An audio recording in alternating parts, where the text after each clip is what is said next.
말씀은요, 신명기 6장 20절에서 25절까지의 말씀 하겠습니다. 나중에 당신들의 자녀가 주 당신들의 하나님이 당신들에게 명하신 훈령과 규례와 법도가 무엇이냐고 당신들에게 묻거든 당신들은 자녀에게 이렇게 일러 주십시오. 옛적에 우리는 이집트에서 아루의 노예로 있었으나 주님께서 강한 손으로 우리를 이집트에서 이끌어내셨다. 그때 주님께서는 우리가 보는 데서 놀라운 기적과 기이한 일로 이집트의 바로와 그의 온 집안을 치셨다. 주님께서는 우리를 거기에서 이끌어내시고 우리의 조상에게 맹세하신 대로 이 땅으로 우리를 데리고 오시고 이 땅을 우리에게 주셨다. 주님께서 우리에게 이 모든 규례를 명하여 지키게 하시고 주 우리의 하나님을 경외하게 하셨다. 우리가 그렇게만 하면 오늘처럼 주님께서 언제나 우리를 지키시고 우리가 잘 살게 하여 주실 것이다. 우리가 주 우리의 하나님 앞에서 그가 우리에게 명하신 대로 이 모든 명령을 충실하게 지키면 그것이 우리의 의로움이 될 것이다. 우리 누가복음 24장 25절에서 35절의 말씀도 같이 읽겠습니다. 나눠주신 유인물에도 있고요. 말씀이 여기 4장의 말씀, 엠마오 도상에서 그 제자들과 함께 하셨던 예수님의 이야기인데요. 본문 전체는 아니고 그 중에 후반부에 있는 말씀입니다. 우리 말씀 같이 보겠습니다. 예수께서는 그들에게 말씀하셨다. 어리석은 사람들입니다. 예언자들이 말한 모든 것을 믿는 마음이 그들에게도 무디니 말입니다. 그리스도가 마땅히 이런 고난을 겪고서 자기 영광에 들어가야 하지 않겠습니까? 그리고 예수께서는 모세와 모든 예언자에서부터 시작하여 성경 전체에서 자기에 관하여 써놓은 일을 그들에게 설명하여 주셨다. 그 두 길소는 자기들이 가려고 하는 마을에 가까이 이르렀다. 그런데 예수께서는 더 멀리 가는 척 하셨다. 그러자 그들은 예수를 만류하여 말하였다. 저녁 때가 되고 날이 이미 저물었으니 우리 집에 묵으십시오. 예수께서 그들의 집에 묵으려고 들어가셨다. 그리고 그들과 함께 음식을 잡수시려고 앉으셨을 때에 예수께서 빵을 들어서 축복하시고 떼어서 그들에게 주셨다. 그제서야 그들의 눈이 열려서 예수를 알아보았다. 그러나 한순간에 예수께서는 그들에게서 사라지셨다. 그들은 서로 말하였다. 그래서 그분이 우리에게 말씀하시고 성경을 풀이하여 주실 때에 우리의 마음이 우리 속에서 뜨거워지지 않았습니까? 그들이 곧바로 일어나서 예루살렘에 돌아와서 보니 11제자와 또 그들과 함께 있던 사람들이 모여 있었고 모두들 주님께서 확실히 살아나시고 시몬에게 나타나셨다 하고 말하고 있었다. 그래서 그 두 사람도 길에서 겪은 일과 빵을 떼실 때에 비로소 그를 알아보게 된 일을 이야기하였다. 아멘. 오늘 두 가지 본문을 봤습니다. 그리고 오전에 함께 나눴던 말씀이 신명기 6장 20절에서 25절의 말씀입니다. 그리고 오후에 저희가 이제 엠마오 가는 두 도상의 이야기를 함께 봤는데요. 우리가 먼저 기억해야 될 것이 먼저 신명기 말씀을 좀 살펴보면요. 오늘 말씀의 이야기의 내용이 뭐냐면 언젠가 너희들의 후손 자녀들이 너희들한테 하나님의 훈령이 뭐고 규례가 뭐고 법도가 무엇이냐 이렇게 볼 것이다 라는 거죠. 규칙이 뭐냐는 거예요. 삶의 규칙이 우리가 지켜야 될 법이 무엇입니까? 당연히 왜 묻겠어요? 이스라엘 사람들은 하나님의 말씀대로 살아가야 되잖아요. 하나님의 규례와 명령대로 예배를 드려야 되죠. 아침과 저녁마다 번제를 드리고 안식일을 지켜야 되고 월삭을 지키고 절기를 지키고 그것이 그들의 예배고 그것이 법이에요. 그리고 음식을 먹을 때에도 구별해서 여러분들 대책임질하지 않고 구비 없으면 먹지 못해요. 돼지고기를 먹지 못한단 말이에요. 소고기를 먹든지 양고기만 먹든지 뿐만 아니라 피는 부정하기 때문에 직접 도살을 하지도 못해요. 근데 우리나라는 옛날에 이제 백정이라고 해서 가장 천한 직업이죠. 그 고기를 도축을 해서 그걸 갖다 팔았잖아요. 그런데 이스라엘에서는요, 아무나 동물을 잡아서 죽여서 피를 흘리면 안 돼요. 왜냐하면 피를 묻으면 부정하다고 했잖아요. 피가 땅에 떨어지면 그 땅도 부정해요. 그럼 동물을 어디서 잡을까요? 고기를 먹어야 되는데. 그래서 이스라엘 사람들이 고기 잡을 때는요, 제사장에게 가져가는 거예요. 어떻게 허락을 했냐면 화목제물로 하나님 앞에 드리고 제사장이 잡아서 내장을 다 태워서 간과 콩팥과 쓸개와 이런 것들을 다 태워서 하나님 앞에 그 기름과 그런 걸 드리고 나서 나머지 고기를 그 중에 제사장의 몫을 띄고 나머지를 사람한테 돌려주면 그걸 받아 갖고 왔단 말이에요.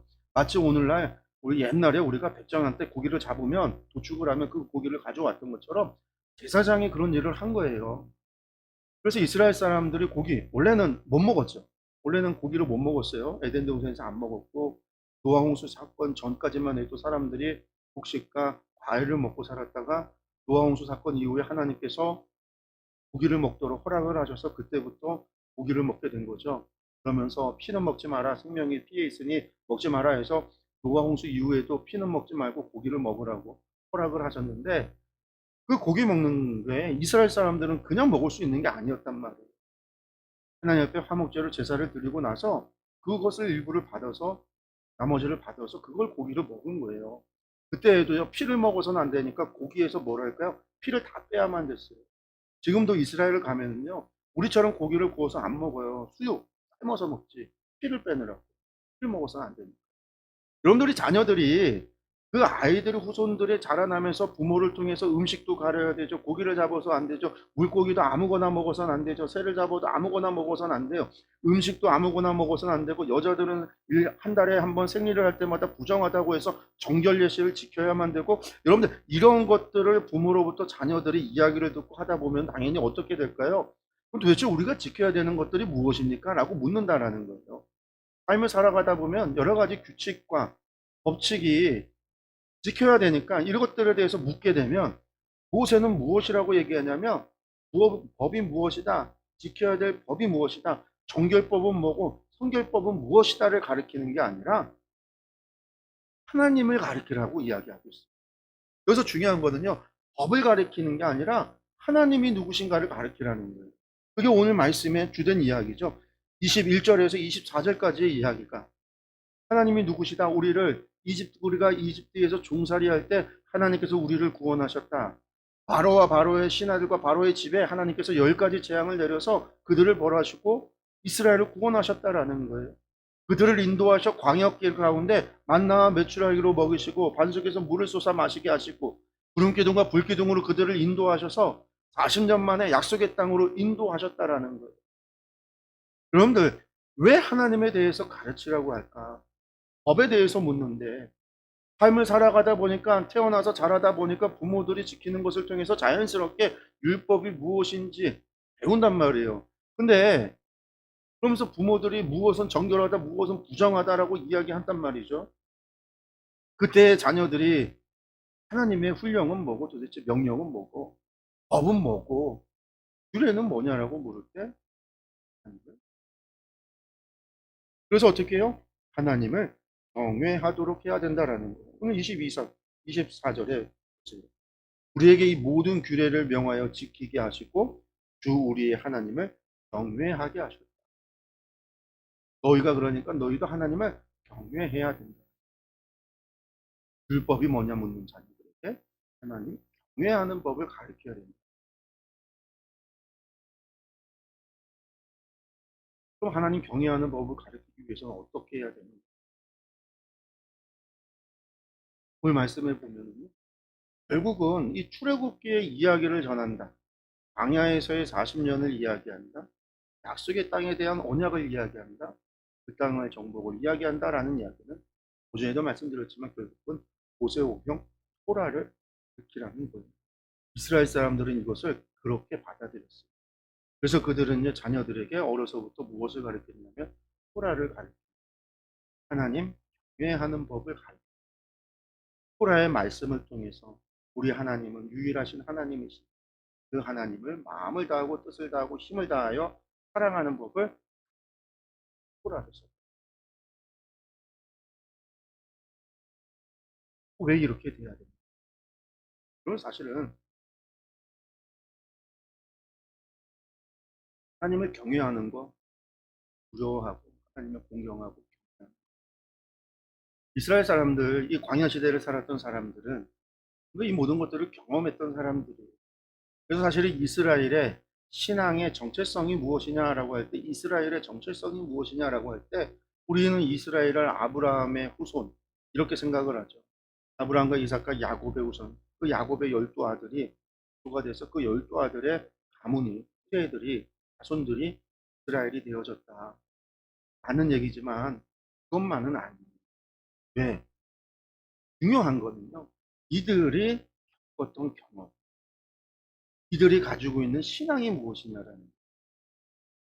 그러니까 제가 이것을 여러 번 이야기를 했는데 이집트에서 종살이하던 그들이 종살이했던 사람도 있고 종이 아닌 사람들도 있을 수 있지만 하나님께서 10가지 재앙을 내리시고 그들을 갖다가 이집트에서 구원하실 때에 중요한 거는 그들 가운데 여호와가 하나님인 줄 아는 사람들은 이스라엘 백성을 따라서 다 떠났다는 거예요. 하나님을 섬기겠다고, 하나님의 백성이 되겠다고. 그래서 성경을 보면 우리가 민수기에서 여러 번 보게 되겠지만 이스라엘 민족들뿐만이 아니라 잡족이라고 표현되어져 있는 이방인들, 그 많은 이방인들, 그 이방인들은 누구겠어요? 이집트의 백성이에요. 원래 이집트 사람들도 있을 것이고 아니면 다른 데서 옮겨왔다가 거기에서 살던 사람들이 따라올 수도 있어요. 그래서 잡족이라고 하는 거예요. 인종이 뒤섞여 있다라는 거죠. 그 가운데는 누구도 있어요. 그나스 사람, 갈렙 같은 사람, 에돔 족속인데 이 에돔 족속이었던 여분네의 아들 갈렙이 그의 아버지 여분네로부터 시작해서 누군가가 이집트로 내려왔고 그 이집트에서 살다가 종이 됐는지 뭐가 됐는지 몰라요. 근데 그 사람들이 출애굽을 할 때에 같이 여호와 하나님을 따라왔단 말이에요. 그들이 무엇을 믿고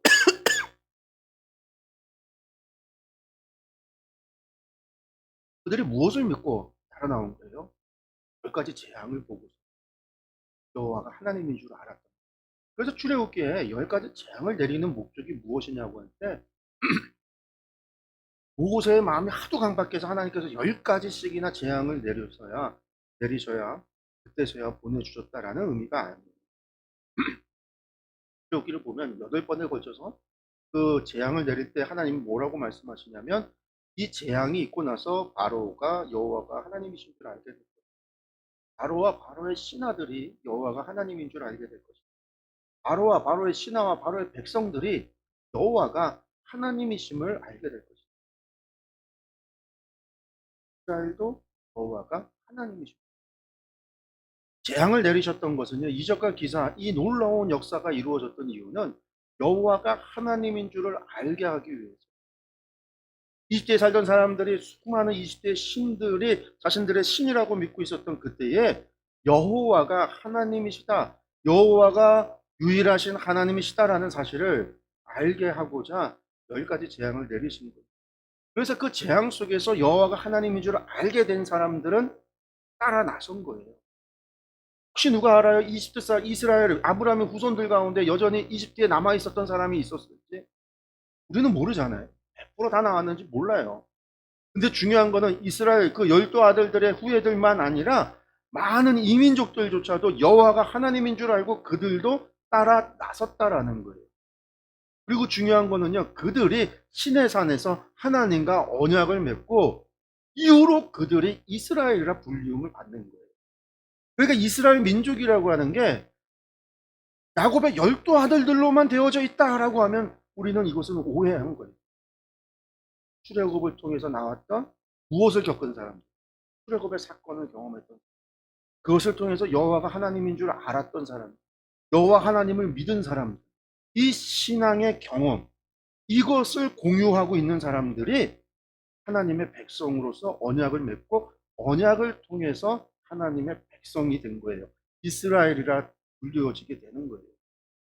물론 이후로 체계를 잡을 때, 조직을 만들 때 바로 야곱의 12아들들의 이름을 가져다가 지파를 만들었기 때문에, 그리고 그 후예들의 가문이 중심이 돼서 지파를 만들었고, 그렇지만 거기에는요 이방 민족들도 다 들어갔다. 제가 여러 번 말하는 갈렙 족속은 유다 지파에 포함이 돼요. 그래서 나중에 유다 지파의 갈렙 족속이 따로 있었어요. 그렇지만 그 갈렙 족속을 에돔 족속이라고 사람들이 이야기하지 않아요. 그나스 사람이니까 에돔 사람이라고 얘기하지 않아요. 그들을 유다 사람이라고 이야기해요. 그래서 우리가 구약 성경을 볼 때 전반부 이야기, 그러니까 예루살렘 멸망 이전까지는요, 그래서 사람을 소개할 때는요, 이 사람이 어디 사는 사람이다 라고 소개를 해요. 유다 산지에 사는 사람이다, 에브라임 산지에 사는 사람이다. 근데 그 땅을 이야기해요, 땅을. 왜? 땅이 하나님께서 기업으로 그 가문에게 준 거기 때문에 지파와 혈족이 중요한 게 아니라 어느 땅에 사느냐가 그 사람을 이야기했다라는 거예요.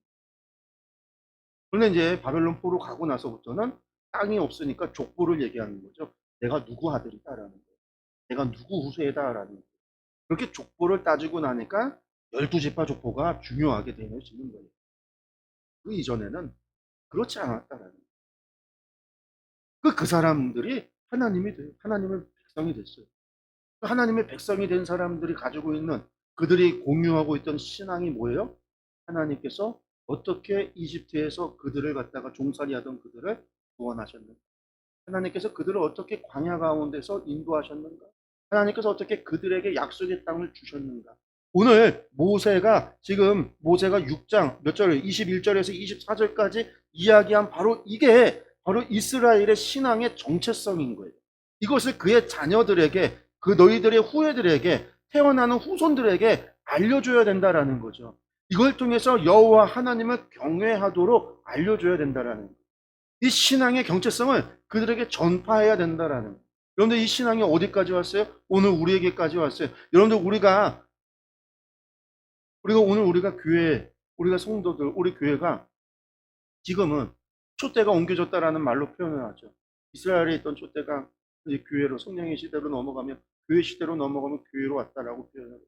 그것도 우리가 뭐라고 얘기해요? 우리 모두가 아브라함의 믿음의 자손이다라고 이야기를 해요.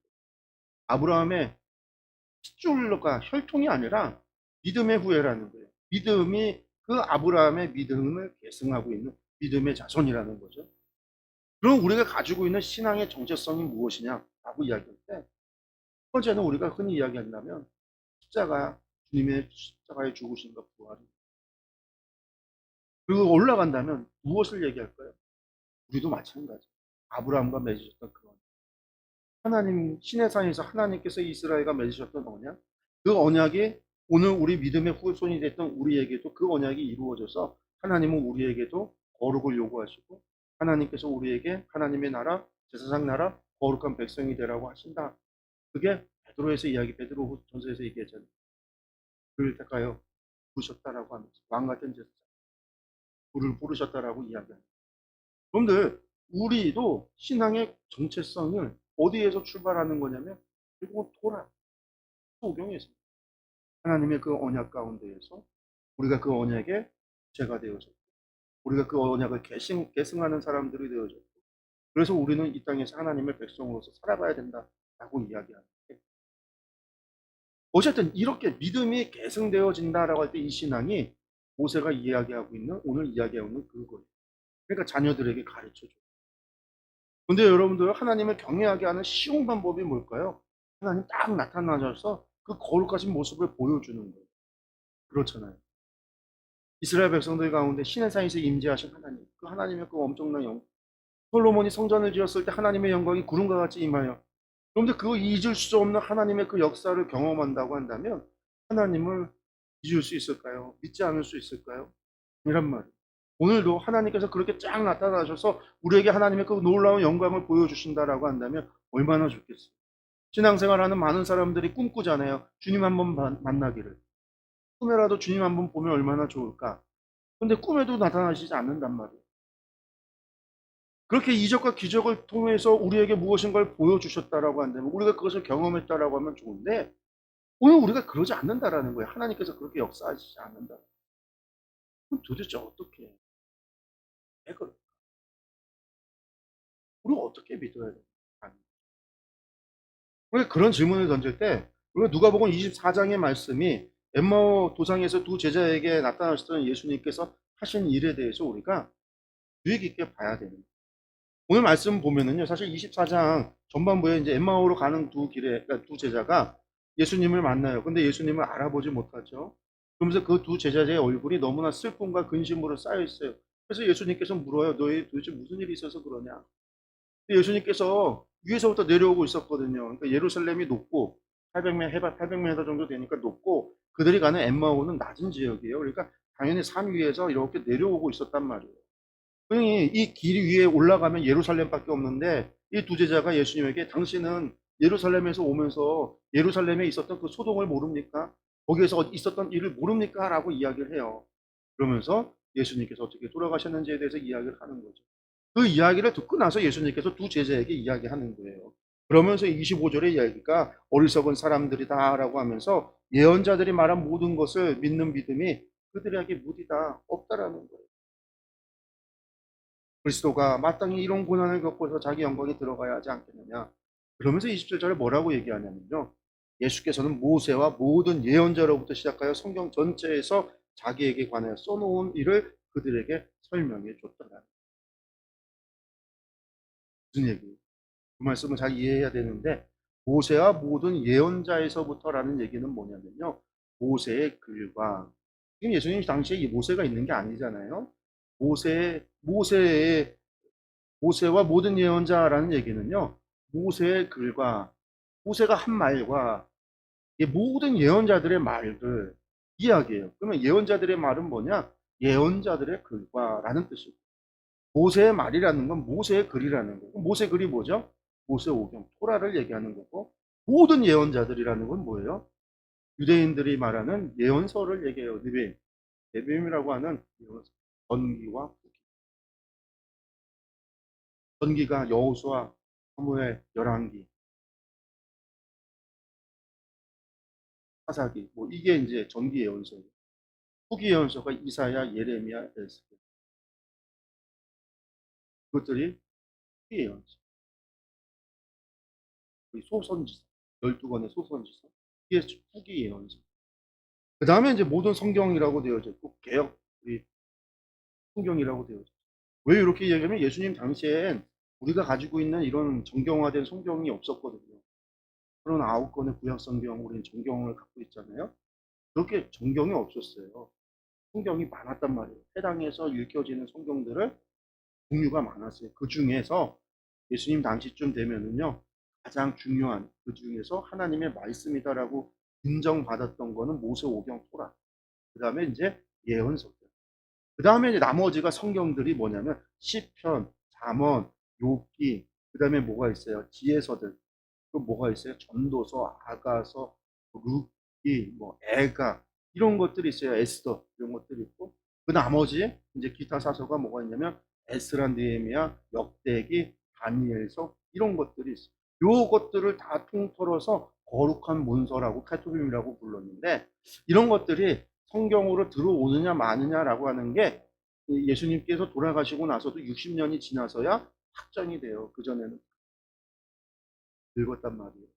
그러니까 지금 여기 27절의 이야기는 모세와 모든 예언자와 성경 전체라는 건 예수님께서 제자들에게 성경을 가르치셨다라는 이야기예요. 구약 성경을요, 구약 성경. 당시 유대인들이 봤던 구약 성경을 가르쳐 주셨다. 특별히 어떻게 가르쳐 주셨느냐? 자기에 관하여 써 놓은 것을 그들에게 설명해 줬다라는. 예수님께서 왜 이렇게 하실까? 여러분들 그냥 예수님께서 제자들에게 야 이것들은 내가 그렇게 고난받고 죽었다가 사흘 만에 부활한다고 했는데 너희들은 왜 내 말을 못 믿냐? 그리고 내가 부활했는 나를 알아보지도 못하느냐? 라고 하면서 책망하면 될 텐데 한마디 하시면 되잖아요. 이 여러분들 성경 전체를 가져다가 예수님에 관한 글을 갖다가 써서 풀어서 설명해 준다고 한다면 이게 얼마나 오랜 시간 걸리겠어요? 걸어가면서 몇 시간에 걸쳐서 예수님 계속 말씀하셨을 거 아니에요? 얼마나 목이 타고 목이 아프겠어요? 그 건조한 날씨에 오랜 먼지 날리고 그랬으면요 목도 말랐을 거 아니에요? 근데 예수님께서 왜 그런 수고를 하셨느냐라는 거예요. 왜 그런 수고를 하셨느냐라는 거예요. 그냥 제자들에게 내가 니들 스승이다. 내가 너희의 랍비다. 왜 이 말을 못하세요? 못하시는 게 아니라 왜 안 하실까? 왜 긴 시간 그 수고를 들여서 성경의 말씀을 풀어서 설명을 하실까? 여러분들 그러고요. 집에 들어가서 밥을 먹을 때까지도요. 제자들은 못 알아봐요. 그렇게 말씀을 가르치는데도 예수님은 누구신지를 못 알아보는 거예요. 예수님께서 어떻게 떡을 떼시고 축사하셨다라는 얘기는요. 뭐 이게 뭐. 그러니까 이 말씀 보면은 천만찬 생각할 수 있는데 그냥 밥 먹을 때 예수님 우리 기도하고 밥 먹듯이 그냥 기도하고 떡을 떼서 나눠준 거예요. 같이 먹고 떡을 떼서 한 거예요. 그런데 놀라운 거는요. 그 순간에 그때에 제자들이요. 눈이 떠져서 그제서야 예수님께서 부활하신 주님이라는 사실을 그러고 보니까 예수님 사라지셨어요. 그래서 또 제자가 서둘러서 예루살렘으로 돌아와서 제자들에게 이것을 보고, 근데 예수님께서는 왜 이렇게 하셨어요? 요 24장 요 말씀 뒤에 이어서 예루살렘에 있는 제자들에게 예수님께서 다시 한번 나타나십니다.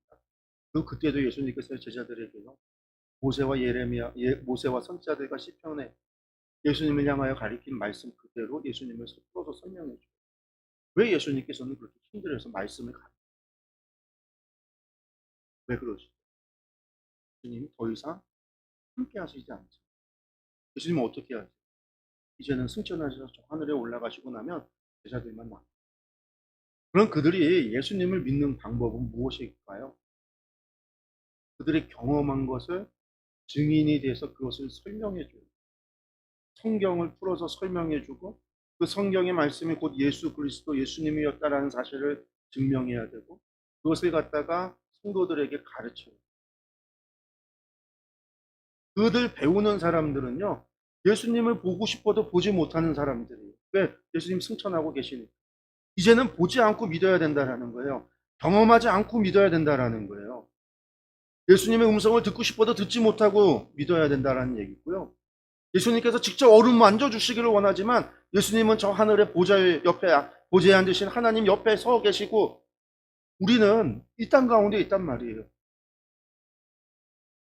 예수님께서 이제부터는 말씀을 통해서 나를 만나고, 말씀을 통해서 나를 배우고, 말씀을 통해서 나를 깨달아야 된다라는 거예요. 구약의 모세 이후로 이제 하나님께서 토라 말씀을 주시고 난 이후로 하나님께서는 더 이상 이스라엘 민족 가운데 구름 기둥과 불 기둥으로 임재하지 않으세요. 이제 더 이상 만나와 메추라기를 이스라엘 가운데 보내시지 않아요. 그들은 스스로 애쓰고 땅을 갈고 노력해서 소출을 얻어야 돼요. 하나님 말씀에 순종함으로 하나님이 주시는 이른 비와 늦은 비를 통해서 음식을 얻어야 돼요. 여러분들 이제는 달라졌다라는 거예요. 그것이 영원하지 않다라는 거죠. 뿐만 아니라 무엇을 얘기하고 있어요? 우리의 신앙이 말씀의 기초에서 신앙을 가져야 된다는 거예요.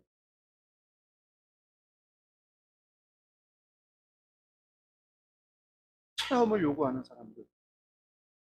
예수님은 뭐라고 했어요? 기적과 기적을 요구하는 사람. 요나의 기적. 하나님께서 주신 말씀을 우리가 붙잡고 그 말씀을 순종함으로 믿는 거예요. 그런데 중요한 건 그냥 믿을 수 없단 말이에요. 그냥 성경을 읽으면 신화 같고 옛날 이야기 같죠.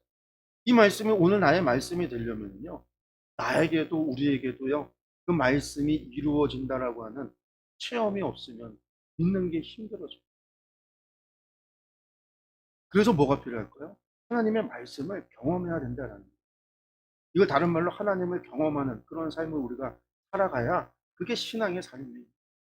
하나님의 인도하심을 내가 받고 있다라고 하는 게 내가 하나님을 경험하는 삶을 살아가고 있다라는 거예요. 나의 기도가 응답받고 있다라는 걸 경험할 때 나는 하나님과 동행하고 있다라고 하는 확신을 가질 수 있다라는 거예요. 내가 예배드리는 그 예배 가운데 뜨거운 마음이 뜨거워지는 감정. 오늘 말씀에 보면요, 예수님의 말씀을 들을 때 이 열두 제자들, 이 두 제자가 35절에 이 열두 제자들에게 무슨 고백을 해요? 우리가 예수님 만났다라는 얘기를 고백을 하잖아요. 그 전에 32절에 무슨 얘기예요? 우리 마음에 성경 풀이해 주실 때 뭐라고요? 우리 마음에 우리 속에서 뜨거워지지 않았느냐? 우리 마음이 뜨거워지지 않았느냐? 성령의 기름 부으심이 있었다라는 거예요. 마음에 감동이 있었다라는 거예요. 우리가 예배 때 주의 말씀을 들으며 예배 들으며 뜨거워지는 감동이 있어져야 하나님께서 우리가 함께하고 가시고 이 순간 예배하는 이 순간에 하나님이 나를 어루만져 주고 계시구나. 나에게 기름 부음을 허락하여 주셨구나. 나에게 은혜를 부어 주시는구나 라고 하는 것들이 경험이 우리 가운데 있어요. 여러분들 이런 작은 경험들이 쌓이고 쌓여고 쌓여서 이것이 우리의 신앙의 걸음이 되는 거예요. 자양분이 되는 거예요. 그것을 통해서 우리는 무엇을 할 수 있어요? 5절에도 말씀드렸죠. 다양한 경험을 통해서 귀납적으로 결국은 하나님은 거룩하시구나, 하나님은 전능하시구나, 하나님은 전지하시구나, 하나님은 무소부재하시구나 라고 하는 하나님에 대해서 우리가 알아가는 거예요. 성경의 말씀이 신화가 아니고 거짓이 아니고 지어낸 얘기가 아니라 아, 하나님 정말 그런 분이시구나라는 것을 깨닫는다라는 거예요. 그게 우리가 오늘날 우리가 우리 삶 속에서 우리의 작은 것을 하나하나의 경험이 쌓이고 쌓여가면서 하나님을 경험하고 하나님을 체험하고 하나님의 말씀이 이루어지는 것을 우리가 경험할 때에 이루어지는 거예요. 그러기 위해서 우리에게 필요한 게 뭘까요? 그 말씀에 순종해 보는 것이 중요합니다. 하나님 앞에 기도하는 것이 중요한 거예요. 하나님의 말씀을 읽는 것이 중요한 거예요. 말씀 읽지 않고요. 기도하지 않고요. 예배하지 않고요. 신앙과 믿음이 성장한다? 있을 수 없어요. 있었던 것도 다 까먹는 거죠. 세상에 물들어서 결국 하나님에 향한 신뢰가 없어져 버려요. 성경에 하나님께서 백성들의 음성을 들으셨다. 이스라엘 백성이 이집트에서 고통에 찬 신음소리를 하나님이 들으셨다. 그런데 하나님이 당신의 백성들의 음성을 귀 기울이신다, 들으신다. 신약에서 예수님의 말씀이 우리가 무엇을 구하시든지 하나님께서 들어주신다. 하나님께서 기도에 응답하신다. 그런데 이것에 대해서 우리가 알려면, 우리가 체험하고 알려면 우리가 하나님 앞에 기도하는 수밖에 없어요. 우리가 하나님 앞에 기도하는 수밖에 없어요. 내가 하나님을 동행하는 줄을 알려면은요, 내가 내 안에 계셔서 나와 함께 하신다라는 성령님을 들여다 봐야 돼요. 그래서 내 안에서 주시는 성령님의 음성을 우리가 들어야 된다라는 거예요. 음성이라고 하는 것이요, 하늘에서 들리는 산신령과 같은 음성으로 들리는 게 아니에요. 우리 안에서 성령님께서 생각을 하시는 거예요. 우리 뇌에 직접적으로 말씀하시는 거예요. 그래서 귀로 들리는 게 아니라 우리 뇌로 들리는 거예요. 생각으로. 또 뇌가 가는 분, 어떤 박사님이 쓴 책을 제가 읽은 적이 있는데, 사람의 머리는요, 우리가 무엇인가를 읽는다라고 할 때요, 이게 소리내서 안 읽어도요, 내가 눈으로만 읽어도요, 이걸 읽을 때 머릿속에 음성이 있대요. 그 머릿속의 음성이 읽는 거예요. 그 눈으로 보더라도. 예. 32절. 그들은 서로 말하였다. 길에서 그분이 우리에게 말씀하시고 성경을 풀이하여 주실 때에 우리의 마음이 우리 속에서 뜨거워지지 않았습니까? 제가 입술로 지금 읽었잖아요. 눈으로 읽으면요, 내 머릿속에서 이것을 읽고 있는, 소리내고 있는 게 있다라는 거예요. 실제 소리가 아니라. 이게 뇌의 작용이라는 거예요. 근데 이거는요, 오직 한 회선밖에 없대요. 하나밖에. 그래서 우리가 사람들이 동시에 여러 일을 할 수 있다라고 막 자랑하는 사람들이 있는데, 그건 다 거짓말이고요. 소리가 들려오면요, 내 머릿속에서 읽어주는 거는 하나의 목소리이기 때문에, 음악 소리가 들려오고 선생님 뭐 인터넷으로 강의를 보고 있다, 공부한다 그러면 공부하는 소리가 들려오고, 그러면서 옆에서 전화기 켜놓고 친구와 대화를 한다, 소리가 세 가지가 있잖아요. 순간순간 내 머릿속에서 요 노래 소리를 불러주다가 강의 소리를 불러주다가 친구 대화 소리를 이야기하다가 하는 거예요. 내가 친구와 대화 소리를 내 머릿속에서 읽어주면 그 순간에는요, 강의와 음악 소리는 차단이 되는 거예요. 왜? 머리가 그것을 갖다가 인식해 주지 못하기 때문에. 순간 강의를 보고 있으면요, 음악 소리가 이것이 안 들어오는 거예요. 내가 머릿속에 음악 소리를 듣기 시작하면요, 앞에서 아무리 강사가 열강을 해도요, 머릿속에 하나도 입력이 되질 않는 거예요. 하나에 해서 한 목소리밖에 없어요.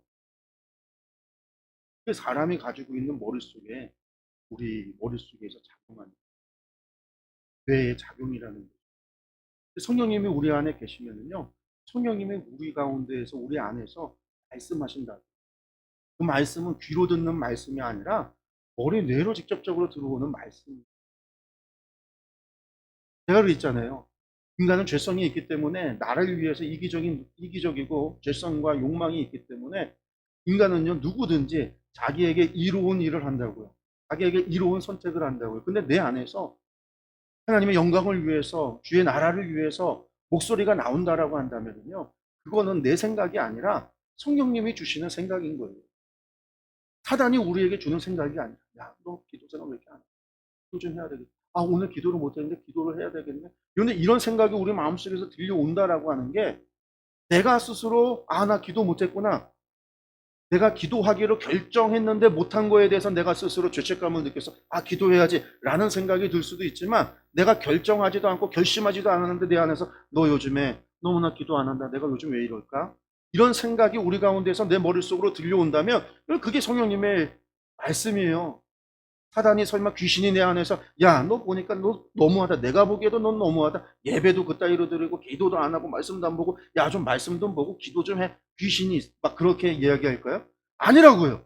내가 한다? 내가 안 해요. 그 시간에 좀 더 쉬고 좀 더 눕고 좀 더 나를 위해서 쓰는 시간이 있지. 아우 교회 가서 1시간씩 또 아침에 새벽에 잠이나 자지 나와서 예배 드리고 기도한다? 아 싫어. 아 피곤해. 여러분들 나를 위해서 생각하는 게 나의 이기적인 죄성이 나를 위해서 이야기하는 거예요. 그럼에도 불구하고 하나님을 피곤해도 말씀 기도해야 된다. 말씀 봐야 된다. 피곤해도 예배에 참여해야 된다. 여러분들 그런 생각이 아 저는 너무나 싫은데 그럼에도 내가 용서해야지 라고 하는 누군가를 도와야지. 여러분들 내 마음속에서 일어나는 이런 긍휼과 자비와 이러한 간절함의 소망이 여러분들 누가 주는 거냐면 성령님께서 우리 가운데 있어서 하시는 역사예요. 우리가 그러한 것들에 하나님과 내가 동행하고 있는가, 성령님이 내 안에 계시는가 알려면 내가 성령님이 안에 계신 것을 들여다보고 귀를 기울이고 봐야 된다라는 거예요.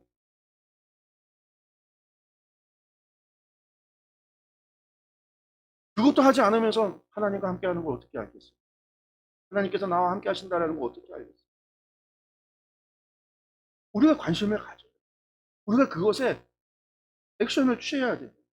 한 걸음 한 걸음. 갑자기 성장이 아닌 게 아니고 조금이라도 기도하고 조금이라도 말씀 조금이라도 내 안에 계신 성령님께 귀를 기울이고 조금이라도 우리가 들은 말씀을 붙잡고 다시 한번 되새김질하면서 그 말씀 붙잡고 어떻게 순종하며 살아갈 것인가에 대해서 고민하고 그런데 이러한 노력이 우리로 하여금 하나님을 경험하는 삶을 살아가게 하는 그런 것들이 쌓이고 쌓이다 보면 어느 순간 아 성경의 말씀이 옛날 이야기가 아니라 정말로 진리구나 진실이구나 하나님 그런 무소부지하시고 전지전능하시고 역사하시는 하나님이시구나라는 사실들을 우리가 믿어지게 되는 거예요.